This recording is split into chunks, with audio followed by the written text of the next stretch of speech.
10 বছর পর খুনের ঘটনায় সাজা পেল 11 জন অপরাধী। 2013 সালের ঘটনা। জানা গেছে 10 বছর আগে দুই পক্ষের মধ্যে ঝামেলা বাঁধলে 70 বছর বয়সী ভিক্ষাকর মাঝি ঝামেলা থামাতে গিয়ে গুরুতরভাবে জখম হন এবং মৃত্যু হয় তার।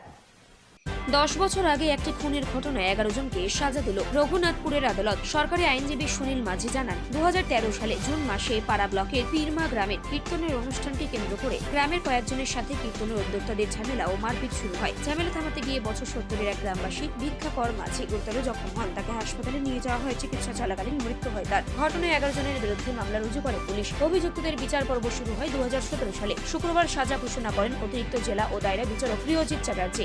মামলার সরকারি পক্ষের আইনজীবী সুনীল মাঝি জানান, অভিযুক্ত বঙ্কিম মাঝি, ভ্রমর পিড়ি ও কিরাঠি মাঝিকে ভারতীয় দণ্ডবিধির 304 ধারায় 5 বছর কারাদণ্ড ও 10,000 টাকা জরিমানা করা হয়। বাকি 8 জনের বিরুদ্ধে দণ্ডবিধির 324 ধারায় 1 বছরের কারাদণ্ড ও 3,000 টাকা জরিমানা করা হয়।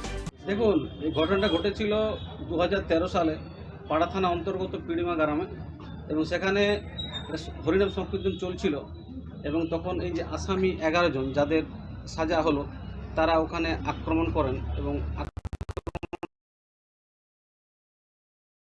ফলে অনেকেই আক্রমণের সময় একজন ব্যক্তি যার নাম ভিক্ষাকর মাঝি, তিনি শান্ত করার চেষ্টা করেন, কিন্তু তাকেও কিন্তু মারা হয় এবং সেই মারার পরে উনি হসপিটালে ওনাকে ভর্তি করা হয় এবং হসপিটালে উনি মারা যান।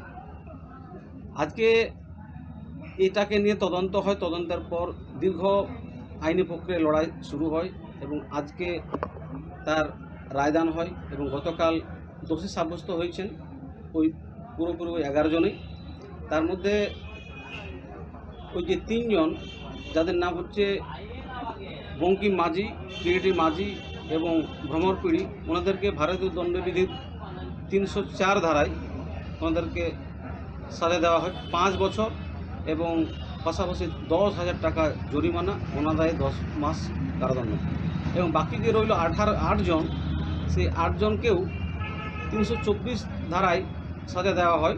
ওনাদের 1 বছর কারাদণ্ড এবং 3,000 টাকা জরিমানা, অনাদায়ে 3 মাস জরিমানা, এই রায়দান হয়।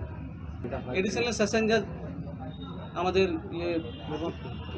প্রিয়জিৎ চ্যাটার্জি, ওনার আদালতে হলো এটা। ঠিক আছে, দেখুন, এই রায়দানগুলো সমাজের পক্ষে যায়। Court is betterment for the society, ঠিক আছে? সেই কারণে খুশি আছে। আপনার নাম? আমার নাম সুনীল মাঝি।